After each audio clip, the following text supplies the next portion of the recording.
Bro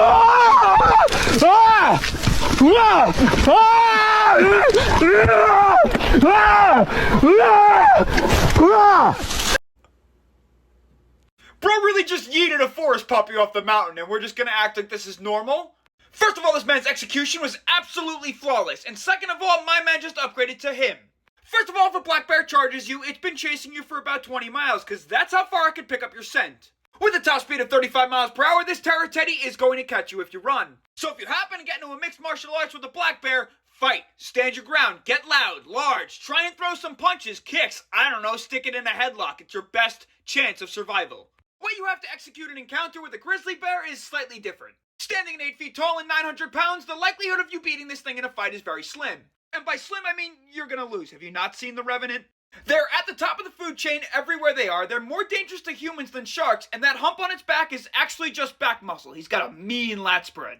So how do you survive an encounter with one of these if it comes after you? Well, play dead, and hopefully it gets bored and leaves you alone. That's literally all you can do. But evolution, if no pet, then why cute? Now let's say you come across the Klondike Bar's mascot and he's chasing you down. What do? Nothing. Just enjoy your last minutes. It's over. The largest males can push about 1,700 pounds and 10 foot tall. They also have glass fur. It's completely translucent, and the only reason it's white is because of the reflection of the snow. This is one hairless. It looks even more terrifying. There's an entire town in Alaska that has a curfew when these things migrate through it so that they don't eat humans, because they'll actively seek us out. So what would I do for a Klondike bar? Nothing. And what would you do if you saw one? Nothing. Oh, shit. Now I know what you're wondering. Did Yogi Bear make it all the way over that fence? Yes, he did. Should they have expected that and probably not been pointing fingers and laughing? Yeah. And should they be terrified? Probably. If you encounter a black bear in the wild, keep in mind you should make yourself as loud and as large as possible. Stand your ground. That's because this 400-pound terror teddy can climb trees, so that fence was absolutely nothing for him. However, I totally understand why you did, because those are not toe beans, those are fucking toe olives, and I don't want to be anywhere near that meat mitten either. Winnie the Pooh's loose cannon cousin is basically an all-terrain vehicle, because yeah, he can climb trees and sleep in them, but they're also really good swimmers. Here's one in a fucking kiddie pool. But no, they can swim really well, I swear. Now you remember when I told you if you saw one of these in the wild, you should make yourself as loud as you can and as big as you can to scare it away? There's a flaw that comes with this. Now with some other bears and grizzly bears, which are absolutely fucking terrifying, we'll get to that another day, you're supposed to lie down, stay still, and play dead. The reason it's not that simple is because black bears aren't always black. They come in tons of different colors, even less intelligent ones like blonde. Sorry, I take that back. So I would just recommend maybe not picking fights with bears altogether. To make matters even more terrifying, they can also pick up your scent up to 20 miles away, which means they know you're in their state before you do. They may only really eat plants, insects, and decaying animal matter, but if it feels threatened, it will come after you, and it can push up to 30 miles an hour at full sprint. The fastest man alive can only push 27, so good luck.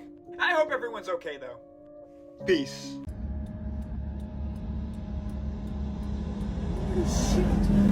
That might be the most beautiful and terrifying forest puppy I've ever seen.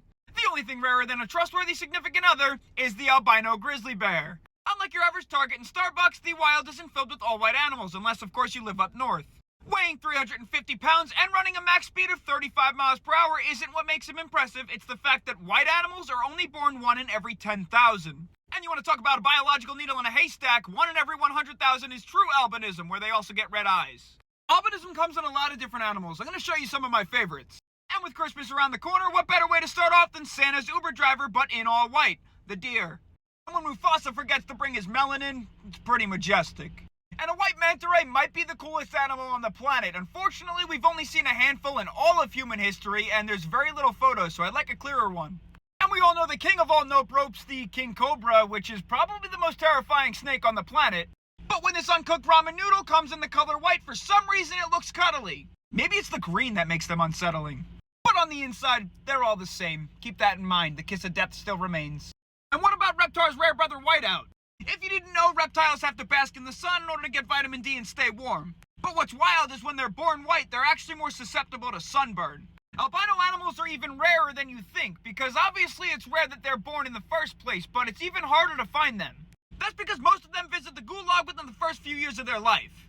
The reason animals are colored the way they are is usually to blend into their surroundings. You can imagine being like a traffic cone and you stand out pretty well. Normal colored animals are to predators what vegan bacon is to fat people. It's, a disguise. Albino animals are like real bacon and you're just waving it around in front of them like, here. Did I take that too far? Nah! You cannot convince me that albino animals are not just shiny Pokemon in real life. You've heard of a polar bear.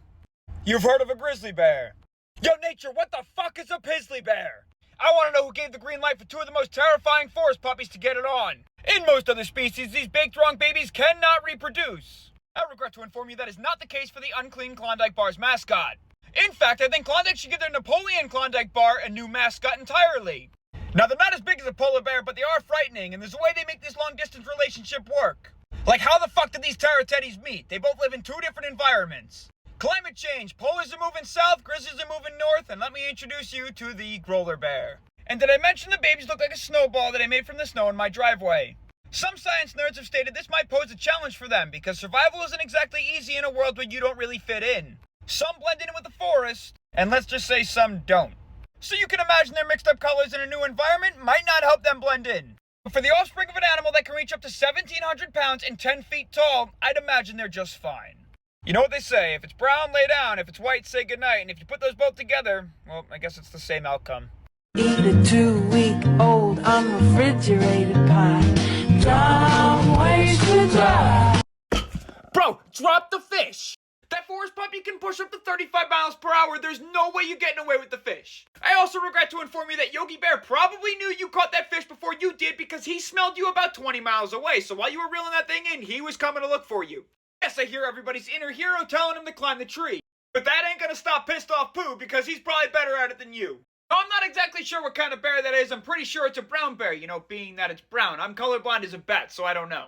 By the way, bats aren't colorblind, they're not even blind. That saying makes absolutely no sense. Don't know where it came from. We'll get to that another day. Now, I know this Terra Teddy looks pretty small, but due to the distance between him and the human, he's probably pretty close to full size. And even if it's not there yet, the fact that it can stand at 7 feet tall and over 550 pounds is enough for me to get the fuck out of there.